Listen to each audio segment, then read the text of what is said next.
Welcome to episode 113 of the Lowdown Radio Show presented by advrider.com. I'm Neil Graham. The KTM saga began long before it was revealed that their camshafts were made out of Toblerone chocolate.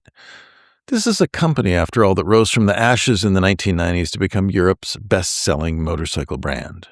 KTM, in conjunction with Kiska Design, turned the tagline "Ready to Race" into a near religion, and then it all tumbled to the ground. Motorcycle Global's Michael Uhlarik takes us through KTM's explosive growth and ultimate near collapse and contextualizes the unusually intimate and near cult-like bond between Kiska and KTM. All of this week on The Lowdown. Well, this week we're going to do the history of KTM, but not in a boring way, folks. This will be interesting. And KTM, as we know them today, are struggling, but only a few years ago, of course, they were on top of the world. But in the 90s, they were virtually gone, and then they used marketing and specifically design to really elevate them to this sort of incredible level. This whole ready-to-race thing really became this incredibly popular mantra. So, Michael, what was going on at KTM in the mid-90s? Okay, well, it's important to understand the context of sort of the company at large. Um, in the early 1990s, KTM had really struggled to the point where it was essentially bankrupt. It was shutting down. There were different divisions. There was the bicycles. There was a motorcycle division. Then there was a radiator and tooling companies. It had become this kind of unwieldy thing that had struggled on the motorcycle side heavily. There were a lot of debts. There was management shakeups. It just wasn't working. It was fragmented. So all of these separate companies were cut off, and Stefan Pierer took over the motorcycle division as a standalone business in 1992. They were essentially a new company. So when people talk about historic KTM products from the 70s or whatever, that's all nice. That's almost unrelated. It's the same brand. It's not the same company. So Pierre deserves credit for resurrecting the company, finding some money, and focusing on trying to make somewhat reliable two-stroke dirt bikes.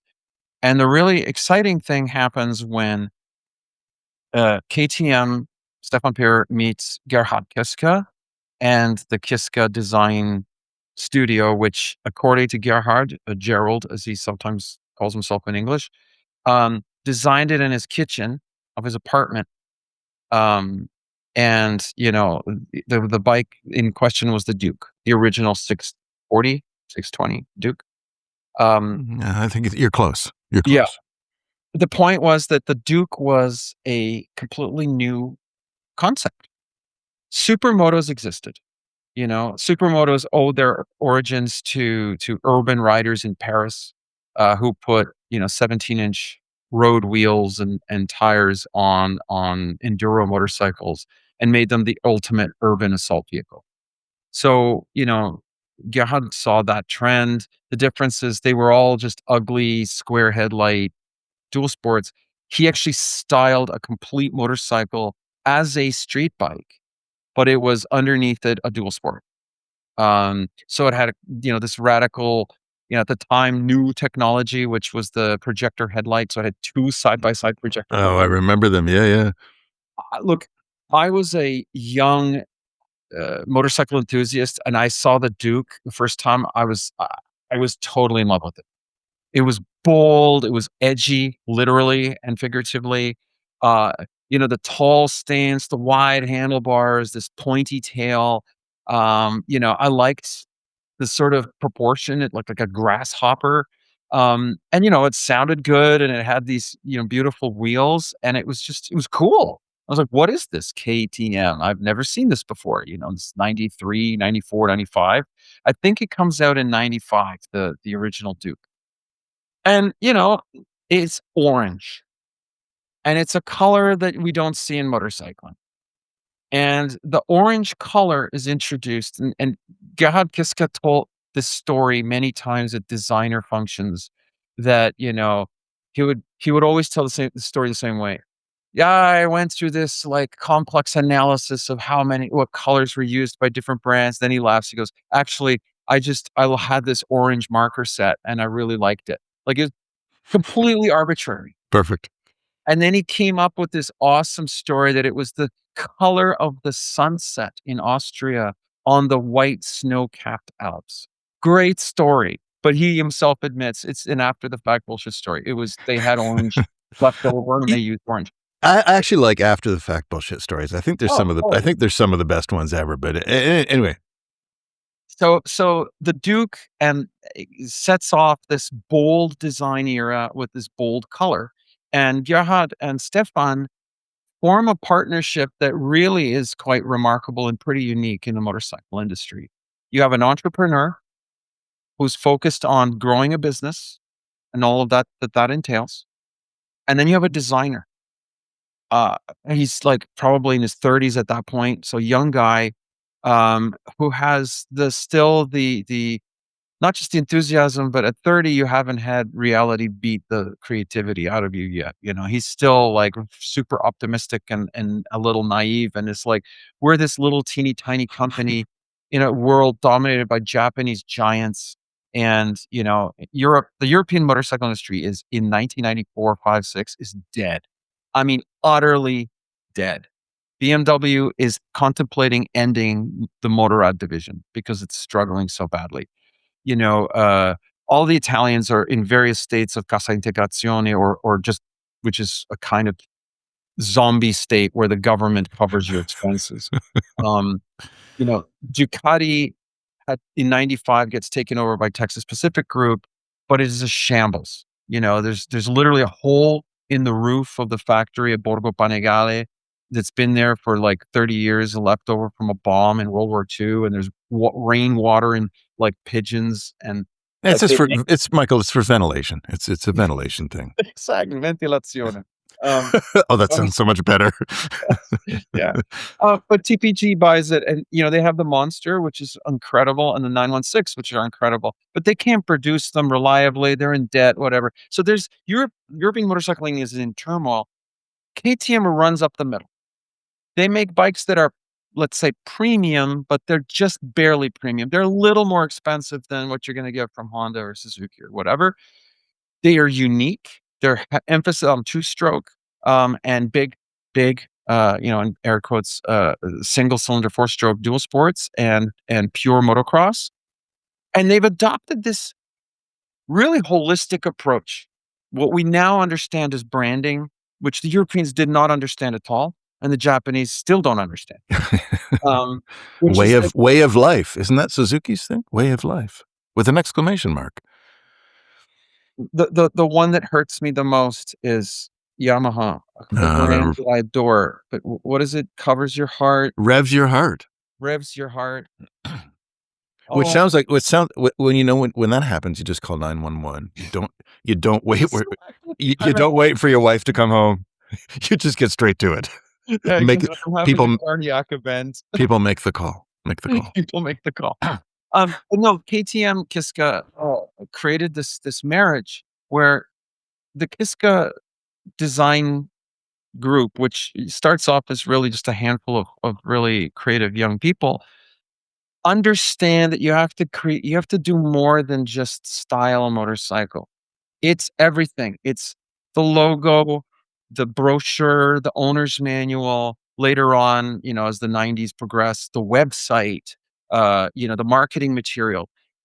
They adopted a really, and this phrase is often used, you know, to nauseating degree, but a holistic approach that whatever angle you looked at KTM, the product, the marketing, the people, the stand, doesn't matter how much you zoomed in, there was a strong message that was visual and had context.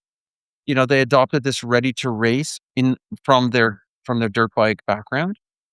Um, this bold sort of character that they stand out visually, color, shape, attitude. And they grew up together with some other Austrian startups that everyone in the world knows, like Red Bull. You know, that these companies that were of a generation, They came from this little landlocked country in the Alps in the middle of Europe, um, that didn't have Germany's made in Germany outward reputation. It didn't have Italy's perception of being, the ultimate in style, Japan's perception of reality of quality and engineering. So they just kind of created their own identity, which was this, you know, Red Bull and KTM and Kiska, it's very much we're the mountain crazy guys. We love sport. We love being ourselves. We're loud, but we're not hooligans. I mean, there was a sophistication to their hooliganism. And it was very curated. And that's the key point. So when you fast forward through the 90s, Europe's fastest growing, most successful motorcycle company was Aprilia. In 1992, when KTM is reformed under Pirer, Aprilia wins its first world championship. 20 years earlier, they were a regional bicycle manufacturer, and now they were smacking down Honda and Suzuki in Grand Prix 125. By the end of the 90s, Aprilia is selling more than 300,000 European designed and made motorcycles and scooters. They're competing at World Superbike. They are competing and winning decisively in 125 and 250. They own the Grand Prix scene. Max Biaggi. Oh, so many. And Rossi and everybody else, yeah. Max Biaggi, Valentino Rossi, Noriyuki Haga. I mean, all of them. All of them came, through the Aprilia school. The today's MotoGP championship winning team at Ducati, half of those senior engineers and managers, including the general manager, are Aprilia. So Aprilia in the late 90s is the European giant. And KTM is climbing. To illustrate the scale of their success, KTM goes from 0 motorcycles in 1992 to 330,000 motorcycles in 2024. So they achieve in 30 years what Aprilia did in 20 years, 25 years. And very much like Aprilia, they had a strong identity. Aprilia was the anti-Italian motorcycle, proudly Venetian, not Italian. Their logo, their partnerships, their sponsors in racing, Generali, which is an insurance company, is Venetian. It's the winged lion of, the symbol of Venice. They weren't like MV Agusta and Ducati wrapping themselves in the Italian tricolor. That happens later under Piaggio. Aprilia is very much a mercenary brand. And that's a key with KTM too. A mercenary brand. A privateer wants to win on the track, on asphalt. In that period, it was an Aprilia. In the dirt, it was a KTM. And it had that pirate vibe, that privateer in the original nautical sense. You were a little bit outre. You were not mainstream. And they had incredible success. Their motorcycles were fidgety, sometimes often unreliable, but their two-stroke dirt bikes were beloved because they were scalpels in the hands of a person with skill. They were fun. They were brash. They had a bold aesthetic at a time when really throughout the history of Japanese dirt biking, they all look the same. It hurts me to say this, but can you really tell a difference between a CRF and a YZF and a KLX? Like, not really. Without the color, they're all. They're all the same. It's like Japanese 600 sport bikes, yeah. No, I wouldn't go there. At all. Michael, they all had the same boring stroke at one point. Okay. I'm not taking the bait. I hate it when you don't take the bait. But no, KTM deserves a lot of kudos, and so to sort of round this out, a big part, I would argue, the biggest part of their success was not technical. Sure, it wasn't pricing.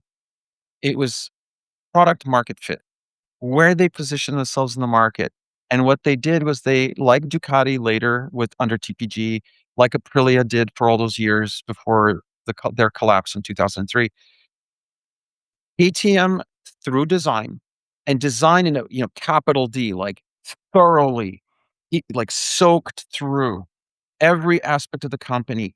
The idea that there was a brand, not a marketing brand, an actual tribe. So to associate with KTM, to own a KTM, you felt like you belonged to this very cool, very interesting tribe of people who rode enthused about these pretty radical small motorcycles, and it was a winning formula. And I would say, as a designer and someone who's would like to think of themselves as creative, it was the dream of any designer to work at an organization like Kiska. And I knew people who worked at Kiska, and they were all A players. Mhm. Whether they were doing graphic design, industrial design, so the design of the actual motorcycles and other products. The marketing and product rollout, like, they did product planning. They did they handled the entire creative portfolio. And that left Stefan Pierre and KTM to focus on the physicality, engineering, finance, distribution, after sales. Maybe they weren't so focused on that. But and they grew together, and it was a remarkable achievement. Really very impressive. I'm gonna ask you a bit more about Kiska and how it differs from the relationship that a design, wing would have with other companies. Now, you worked at GK Design in Amsterdam, which, designed every as you've told me in the past, every Yamaha at that point, ever conceived. What was contrast, if you will, GK's relationship with Yamaha and Kiska's relationship with KTM? Because there are some differences. Yeah, definitely. So I would start by laying this context. Almost every other automotive player, motorcycle manufacturer, industrial design or design is internal. It's just like you have a HR department, you have an engineering department, you have a design department. Traditionally, design was a division, or was a subdivision of engineering, which is why you ended up with a lot of products that were very lame.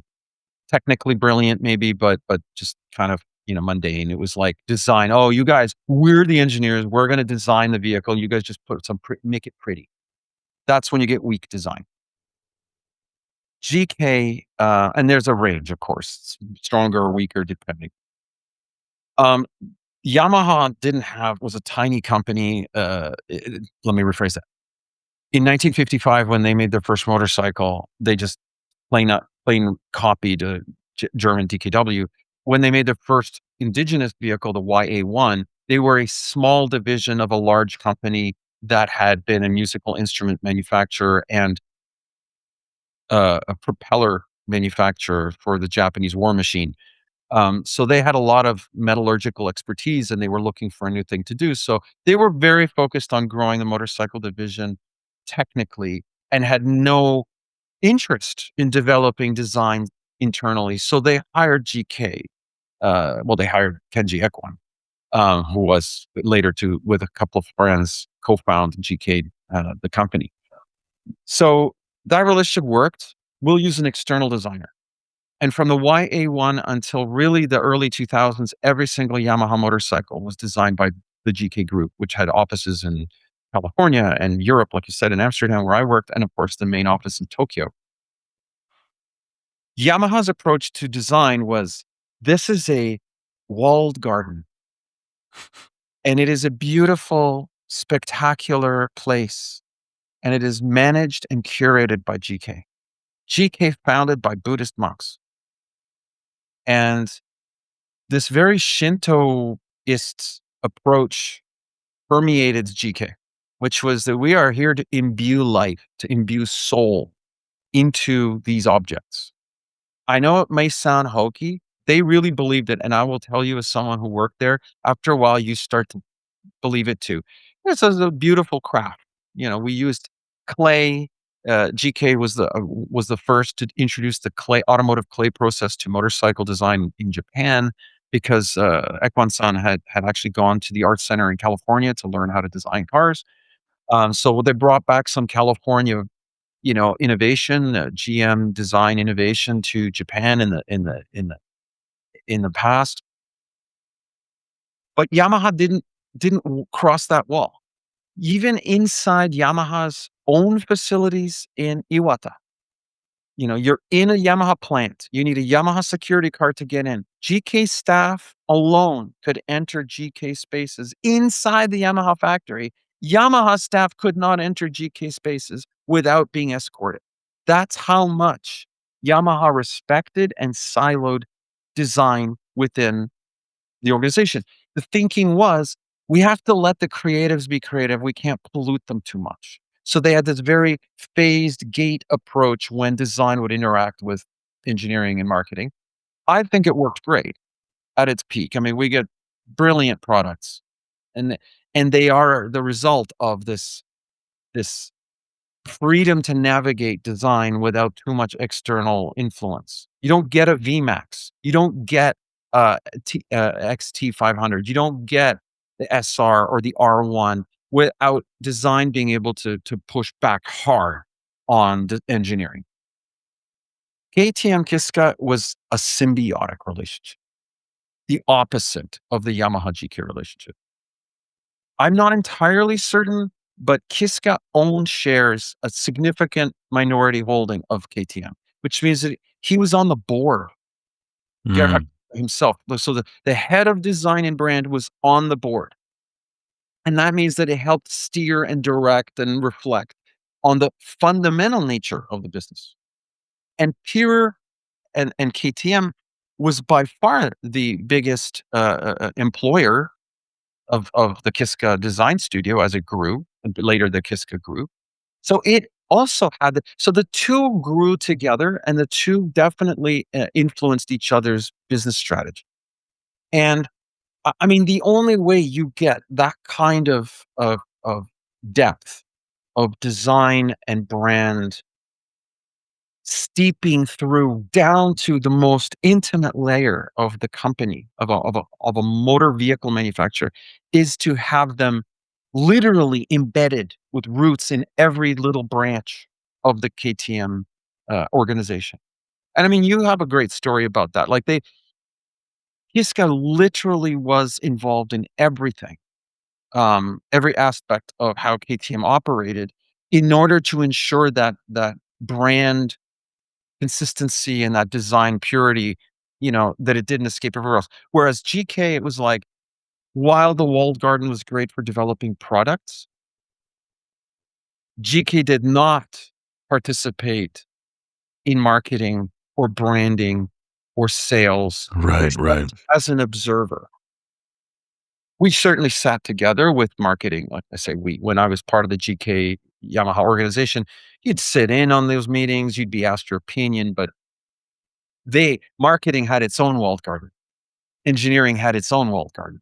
Right. Um, so very different. Yeah, well, this you made reference to my someone who I know that was interviewing at KTM in California, and there was the KTM person, and then there was the Kiska person, and it was this person, very accomplished professional, interviewed with lots of different companies, worked for lots of different companies, but they'd never had an experience like this because it was very much, are you one of us or are you not one of us? And it was mostly from the KTM guy was, sort of okay and relaxed. And whereas the Kiska guy really felt, at least as I had it relayed to me, felt like a guard almost. Are you worthy of entering our domain? So which is, and if you don't understand that, and I struggled for a long time to understand this whole Kiska KTM dynamic, because it's like, well, don't they just design them? How come they're involved in everything? But they really are involved in everything.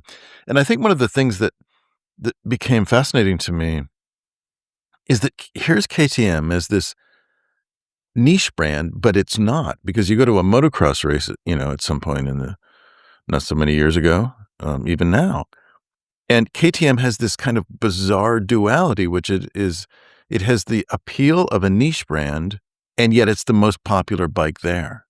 Yeah. So, which is an incredible sleight of hand. I mean, when you think about it, isn't it? It's as I said at the beginning of this show, they pulled off a kind of miracle.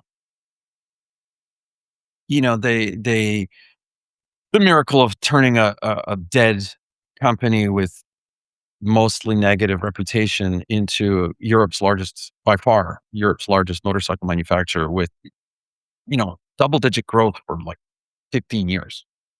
So yes, everywhere. KTM is everywhere, but at the same time, genuinely premium. Not premium the way a lot of North American businesses, they just price themselves higher and go, "We're premium," because we say we are. Yeah. Um, you know, KTM wins, like, what is it, 18 Dakar rallies in a row? And not for lack of effort on the Japanese to push back, really investing the money, really trying hard. Um, and it's not just that, it's, they project the brand projects a kind of superiority. And that superiority is not technical. Technically speaking, the bikes are competitive for sure, but they are definitely not superior. Certainly not from a qualitative point of view. And the truth is that in their expert domain, so off-road rallying, they are hyper competitive. In every other area, they are moderately competitive. Yeah. And what I'm speaking about is, of course, the road. And here is where the knobs come off the tire in the KTM story. The translating their ubiquity and success in the dirt onto the road didn't really happen quite the way they wanted it to. Um, and it shouldn't come as a surprise. You know, they grew very strongly. They had tremendous success commercially, financially, and the brand was perceived as a global giant, and certainly was the European giant. But, starting way back in the '90s, their road bike offerings were boutique to say the least. Their first super bike, the RC8, very interesting, very special looking, some amazing design details. Sébastien Stassin, who just recently retired from Kiska, uh, I would call him a friend more than just a colleague. Went to school with my brother. Just a great human being, great motorcyclist, tremendous designer, great executive. Why am I saying all these wonderful things about him? He himself designed the original RC8, and that project and his attitude on it really exemplify, for me, I think, what made KTM special and what made Mhm. KTM special. They were going into the 1-liter superbike realm with a V-twin at a time when that market was being saturated. We had the Ducatis, of course, and Aprilia's RSV Mille, and the Japanese, Honda and Suzuki both had V-twins, very competitive. And they were smart enough, KTM, to know that we have to be different. Otherwise, we'll just get washed away like the Suzuki or Honda offerings. Honda wins the World Superbike Championship with the RC51. It is such an amazing motorcycle that nobody cares about Yeah. Although that is changing. But yeah, at the time, I know what you mean. at the Yeah. time because, it's just like, well, it's just a Honda, kinda looks like a CBR 600, except apparently it's got radiators on the side. Like, it just did. So Kiska goes, "No, we're gonna do something crazy," and the RC8 is crazy. But it's crazy cool. It's kind of a Cybertruck motorcycle 30 years before the Cybertruck, but better.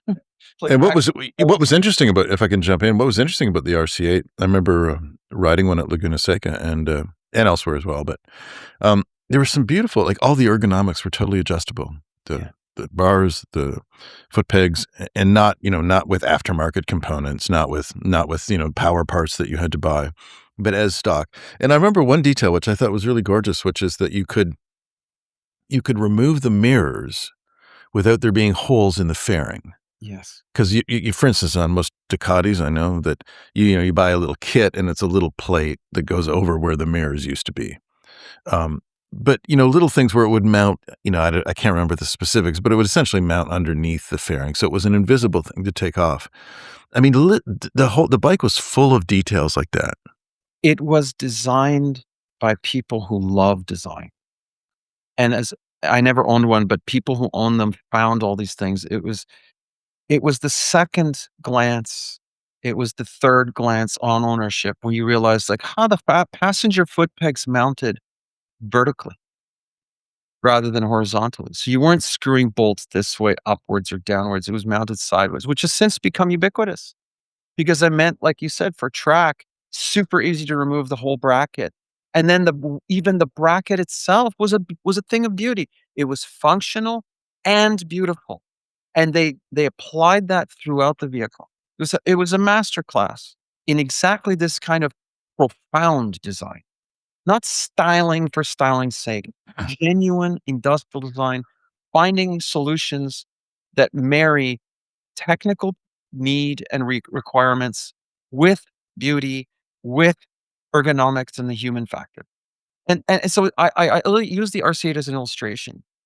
Um, and yet, as good as it was, and their adventure bike, the big one that you love, the Panzer Kampfwagen KTM 950. 950. Yeah, but they weren't commercially successful. They were expensive to produce, they were expensive to buy. They were capable, but fussy. An Africa Twin was still a better ride for most people, and then eventually the BMW. Um, and that was the problem with KTM on the road. The Duke went from being this punk in high school who just looked damn sexy and did cool things to this big bloated, like, it's gonna out monster the monster. And I think this is where KTM, if you'll, those, I can use a pop culture reference, jump the shark. Kiska and KTM, I think, started to drink their own Kool-Aid. How pointy is pointy enough? Right. How low? If you don't bleed out when you bump into it into a parking lot, it's not sharp enough. Correct. How, like, to your point, like, having a Kiska representative doing interviews for operational roles or marketing roles, sort of with that look down their nose, "Are you orange enough? Are you Mhm. worthy?" Right. When you start having that attitude towards your vendors, towards your internal staff, towards your market and your competitors. Like, I heard statements, and we all read them in the, COVID years. KTM was exploding in scales, like high double digit annual growth. They got into e-bikes. They got into sports cars. They got into, everything under the sun. We're KTM, we can do no wrong. Austria and megalomania are a dangerous combination. And I say this as a man. Are there any historical precedents for that? A few? I say this as a man with Austrian heritage, so, I have intimate knowledge. Tell me about your family. Uh, Sadly. Um, so, um, look, it's, the attitude that ultimately sank KTM and Stefan Pierer's empire was this idea that what got us into success was this bold punk rock attitude towards the market. But as you said, they had become mainstream. They had co-production arrangements with their large minority shareholder, Bajaj, to make mass market vehicles for India. Why would they do that? Because let's remember, this is not a recent thing. The Bajaj connection goes back decades. Because Pierre knew that the only way forward to keep the trajectory was to get into mass market on the road. And let's be very clear to everyone watching or listening. Yes, KTM's engineers are very good. You know who else's engineers are very good? Everyone else's engineers. Bajaj is much larger, much more successful. They are successful doing the hard thing. The hard thing isn't making an elite two-stroke racing dirt bike for a few people who are willing to overhaul an engine after whatever, 1,000 hours or whatever it is, and spend big money and not be bothered that delicate aluminum parts bend or break because that's the price of performance. The hard thing is making a 200cc bike for South Asia that is reliable and that has return custom. That's the hard part. That's how you become Honda. That's how you become Toyota. That's how you become a global player with 6 or 7 decades of profitability. You have to make regular things for regular people at prices they can afford. KTM knew that was their weak link, so they went and found a partner. Great. The trouble is that the KTM bikes produced by Bajaj were not successful. And the chorus from the Western armchair enthusiasts, well, it's because Bajaj is not good enough. No, that's not what went wrong. What went wrong was product market fit. The Bajaj versions of the very same bikes sold very well. Is it jingoism that Indians didn't want to buy ATM brand? No, of course they did. They're the largest middle class on the planet. They want Western brands. What was wrong was that the design was too extreme. The brand was too extreme for that market. What made it successful in the West and in the premium markets of the world became a problem when you tried to go volume. Because the average person, I mean, there's a reason, again, going back to what I said about Japanese dirt bikes. KTM might have won all the races, but Honda won on the showroom floor. One of the best-selling motorcycles in the world and the best-selling dirt bike in the world are all Hondas because they look new, they look contemporary, but they're not scary. And to the enthusiasts listening, you go, "Well, I don't want that." That's fine, but we're discussing what went wrong with KTM's trajectory. Right. At some point, the brand had boxed itself in, and what made it super successful to the enthusiast made it an anathema to the mainstream and their road offerings, just not just the small ones, the 200 Duke, the 390s. I believe you had a 390, RC 390. Yes. It was off-putting. They are off-putting designs to the majority of people. They just kept, because Kiska, I think Kiska's, I suspect, is one of those Western armchair quarterbacks that you mentioned, that, they saw things struggling and they just kept saying, further, more, more, more. They just kept getting more and more extreme to the point now where they, some of the KTM, headlight arrangements are pretty wild looking. I have there's something somewhere between a nightmare and David Cronenberg, is the current KTM fascia, Yeah. inspiration. And so they just, and is that essentially what led to their decline, to KTM's decline? They're in it. The KTM's decline was entirely operational. They over leveraged. They got into businesses they had no business being in. They burned money. Like, what are they doing making limited production sports cars? Right. Why are they getting into e-bikes? Well, everybody's going into e-bikes, right? But we're KTM. We're such amazing people that we know motorcycles. This is going to be a cakewalk for us. Surprise! It isn't. The arrogance of anyone, any organization from anywhere, to think that because you're good at one thing will make you good at something else. I mean, we all know this. We've all done this as individuals, right? It's easy to suspect that your success in an area is all because of you and not because of maybe other supporting factors. KTM earned its success. Let me be clear. As a part Austrian, as a motorcycle enthusiast, as a design enthusiast, I love what KTM and Kiska pulled off. There are bikes that they made and some that they still make that I think are really brilliant. What they did with Husqvarna, particularly the Vitpilin, the 701, that's a masterpiece. It's a terrible, terrible motorcycle. It's uncomfortable, it's unreliable, and it was a commercial failure. It's a Ducati. It's an Austrian Ducati. And that's not to throw shade on Ducati today. Ducati today deserves the praise it earns. I'm talking the Ducati of fame and of the 90s and the 2000s. Brilliant motorcycles until you actually have to own them. Um, Say two guys who own them. who in the preamble before the show complained about various leaks. Yeah, Um, yeah, you yeah. know, this is it is the love hate, and as enthusiasts we can tolerate it, right? Because we don't depend. I don't need the Ducati to be perfect.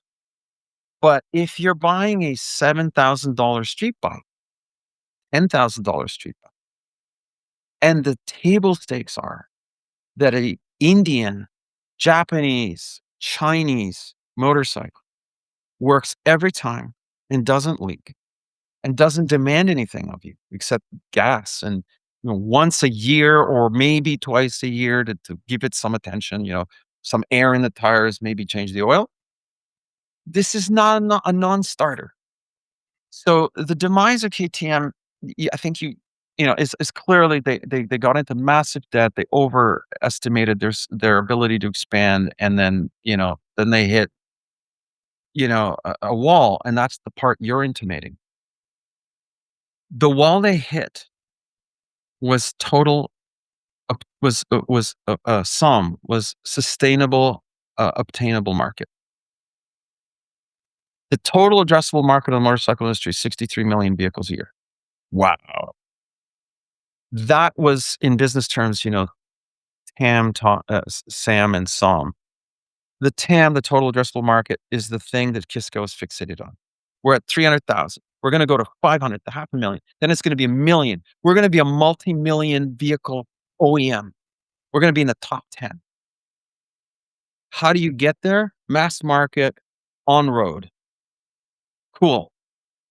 But the ingredients that you were using to cook that had driven that success from 0 to 300,000 were so niche and had created, in my opinion, and this bit is my own interpretation.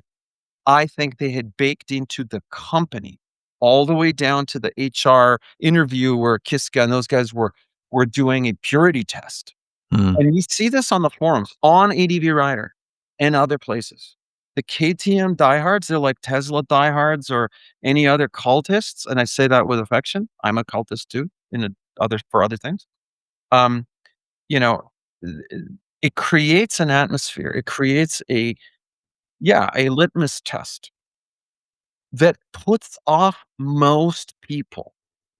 So they actually created a walled garden. They created an ingredient that while it blew up, it had kind of tapered off Does it? and was not transferable to that sustainable, obtainable market, something that could be kept and cultivated beyond the cultists, beyond the purists, beyond the Red Bull, Erzberg rally, Right.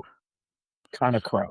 Well, you can't. I mean, in short, it sounds like you can't be all things to all people. You can't be Yes. that. You can't be that extreme niche brand that inspires this sort of crazed dedication, Yeah. and then also appeal to commuters who just want something that's reliable. And this sort of the two are opposed, aren't they?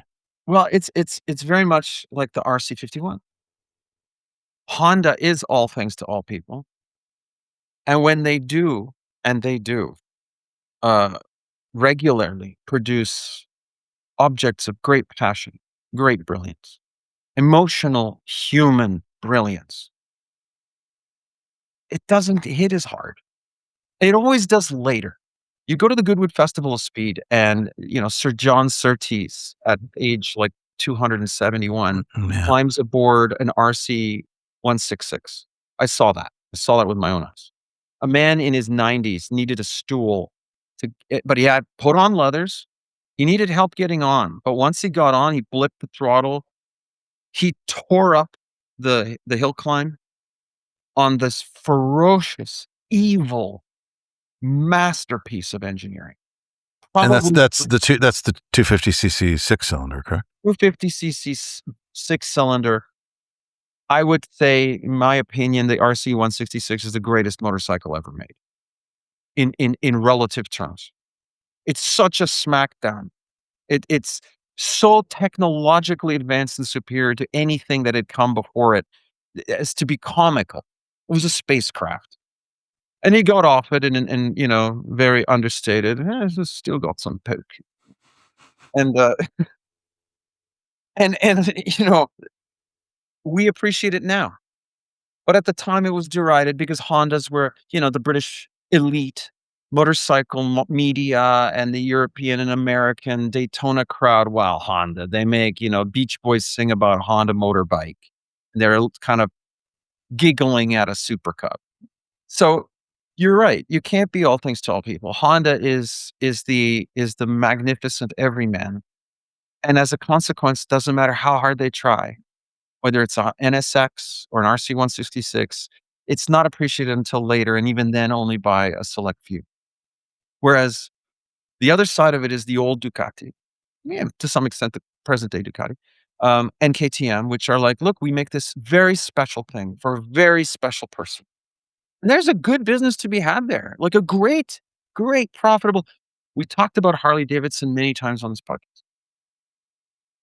Harley Davidson, through a series of anomalous circumstances, became ubiquitous and is now returning to type.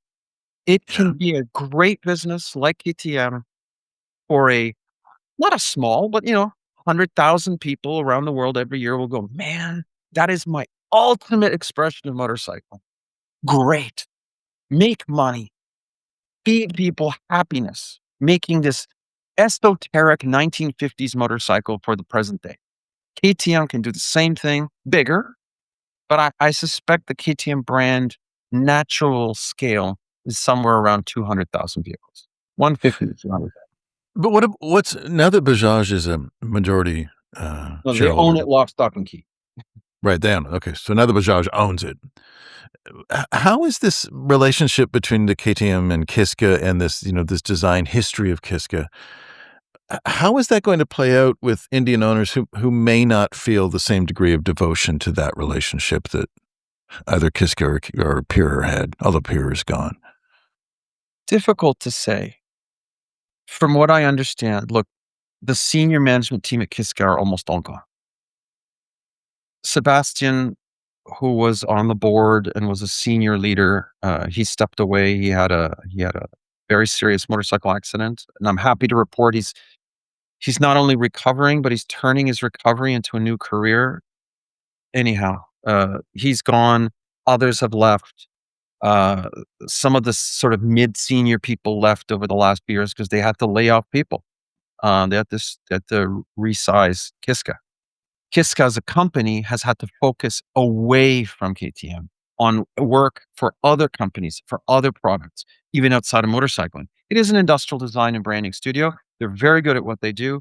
They've had a deep relationship with CF Moto earlier, before CF Moto developed its own in-house design capability, and others. KTM under Bajaj, I mean, I don't have a special insight. I'd be making things up if I said I knew something. But being at EICMA, talking to people I know at Bajaj, Bajaj has a internal design bureau in Barcelona, in India as well, but another one in Barcelona for Europe, headed up by former senior designer from Ducati, who was also then design director of Yamaha. So there's a lot of talent, multinational talent. And when you look at the Bajaj products, they're pretty mature. And I know there will be people again listening, pish posh, they desperately need, Western help. Okay, it's not 1970. The world is global, talent is mobile. It may surprise people to know that there are people from all over the world, Indian nationals who are senior designers making some of the products for Western brands that would blow your mind. Um, so no, Bajaj does not need Western talent. I suspect that they are laser focused on operational success, and that means design will be diminished. D- In does does Kiska still have I mean, does Kiska still design motorcycles for KTM? Do you know what the status is at the moment? I don't know. Yeah. I think that they lost their ownership stake during the restructuring. Because look, KTM was bankrupted, Yeah. and it required a bankruptcy court to pick a bid, and that bid was a typical takeover bid by the senior credit holders, which were banks and Bajaj. They would have cleaned house, and there would therefore be a new, what's called a new cap table, capitalization table. So any shares holdings that the Kiska Group would have had dissolved when KTM as the previous company dissolved. Whether Kiska has any influence on the design, I suspect they do because it's just so deep.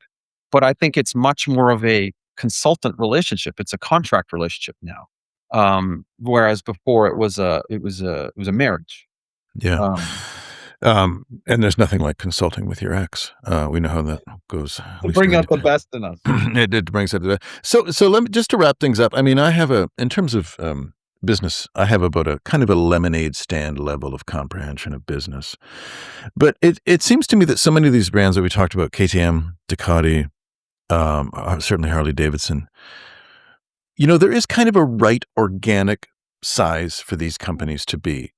And yet and I know this is a whole other can of worms, so I don't want to start the conversation again, but isn't the problem in some ways that isn't public ownership? Can't that be one of the major problems? I mean, Harley Davidson, it's an anomaly that they sold 300,000 motorcycles or whatever it was, but that was never going to be sustainable. And same with KTM. I mean, but is any company satisfied with just getting to a level and making a profit and saying, okay, we're sitting here. Ducati sells what, 55,000. Are they going to be happy just to say 55 is good? Or is it just that do brands, because they're run by human beings, even Austrians, do we not have this inclination to just like a little bit more? And is that not our downfall? I mean, I think you're right, and it's also cultural. It's been my experience, having had the privilege to work with companies on 4 continents, to observe quietly ways of working, try and learn from them. I'm going to make some sweeping generalizations, but the Oh, facts, I love those. I love them. um, They're my favorite. but they are based on pretty observable, repeatable, verifiable facts. Honda recorded its first ever loss. First, think about this. Company's founded in 1948. And of course, everybody's like, it's the end. They're going to get killed. Like, hey, everyone, calm down. Your beloved General Motors went bankrupt, Chrysler twice, KTM twice. So Honda is not bankrupt. They suffered a loss. How is it that these companies grow and become globally dominant? The sweeping generalization is this: culturally, Germans, Japanese, maybe South Koreans, less experienced there, Chinese, they want to grow. They use public companies. Mercedes is a public company, Honda is a public company, but they behave like private companies. They have a very long-term focus. The shareholders of Mercedes-Benz are patient. The shareholders of Honda, Mitsubishi Bank. Mitsubishi Bank is a 1,000-year-old financial institution. They're not looking at next quarter. They're looking at the next quarter century. And when you have partners, financial and otherwise, and including suppliers, when Yuasa Battery, has a bad couple of years, Toyota doesn't and Honda don't turn the screws on them. They're like, wait, we've been partners for, you know, 5, 7 decades. How can we help each other? And that goes in both directions. So the hyperbole around, and this is how I would like to end this conversation today. For anyone listening and watching, we're in a hyperbole era of hot take commentary, fed by algorithms because it's fun. It's fun to tear something down. It's fun to rip off an opinion. I'm going to reiterate what I said. KTM and Kiska did something amazing. They built something out of nothing. They built something that many millions of people love and can continue to enjoy because it has new life. Perhaps this is part of the maturation process. Now in the hands of a big, somewhat dull Indian industrial conglomerate, they can move on finally from the rock star teenager who maybe, you know, had a couple of bad marriages and made some bad choices in their like 30s and 40s, and now can settle into a comfortable middle age and nurture their products, nurture their supplier relationships, grow, still have that punk aspect, in some areas, but be able to grow profitably, not tear apart families when you have to lay off 5,000 people. You don't see that at Mercedes or Toyota. If they went through the exact same downturns as everyone else, 2008, oil crises in the 70s, whatever the hell was going on right now. You don't see mass layoffs. They calculate. They think long term. They furlough a few thousand people, or maybe 50,000 people, but they say, no, you're still employed. You're going to come back and we'll be fine. And they are. So I don't think it's a problem of public ownership. I think it's a mindset. And Right. I genuinely think good times are ahead for KTM. I really do. I'll leave it at that. Thank you so much, Michael. I really appreciate this as always. That's always fun to be on here. Thank you again for listening to the Lowdown Radio Show, which I will remind you is presented by advrider.com.